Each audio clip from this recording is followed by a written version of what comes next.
Hello everybody, today I'm going to share with you this older CFL. I really like these older CFLs. You know, it was in a transition phase from incandescent to CFL, and now we're in LED, of course. But this is a very early CFL design. This one is made by Satco. It's 5 watt and it's in the shape of a candle, as you could tell. So this is probably for use in a chandelier or some type of fixture to that nature.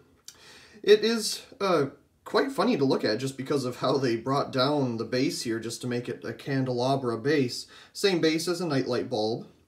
They probably needed all that space because there's probably a capacitor down here or something that had to stick out, and if it was a medium-based bulb, that would fit within the shell of the screw socket here at the bottom, or the base, but because the candelabra base is so small, they had to pull it down so that the capacitor could have room. That's my guess as to why it's designed the way it is. So we have 3000K, very nice color temperature. Of course, the standard risk and all that kind of stuff. It is UL listed. And remember when I was first looking at this in the restore, I thought maybe it had 3 tubes in it. I don't know why I thought that, but it's just 2 U-shaped tubes.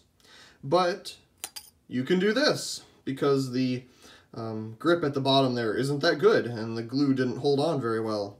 This is glass and it is frosted on the inside, but here's the tube, and you can see the tube is held in place with some more epoxy or glue or some type of substance holding it into place in this interestingly shaped holder there that fits perfectly with the shape of the tubes.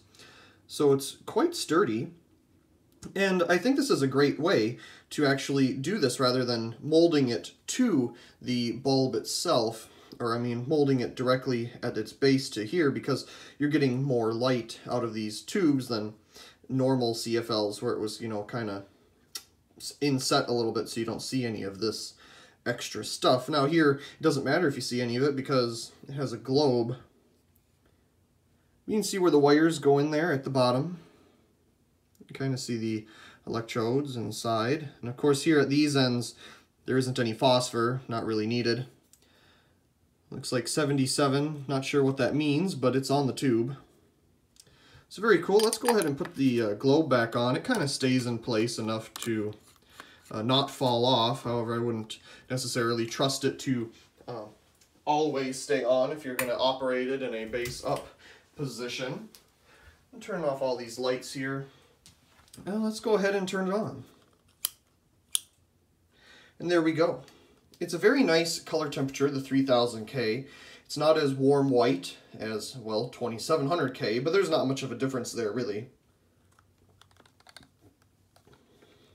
It's going to take a little bit to warm up, but I'll hold it above the camera here so you can get an idea of what it looks like.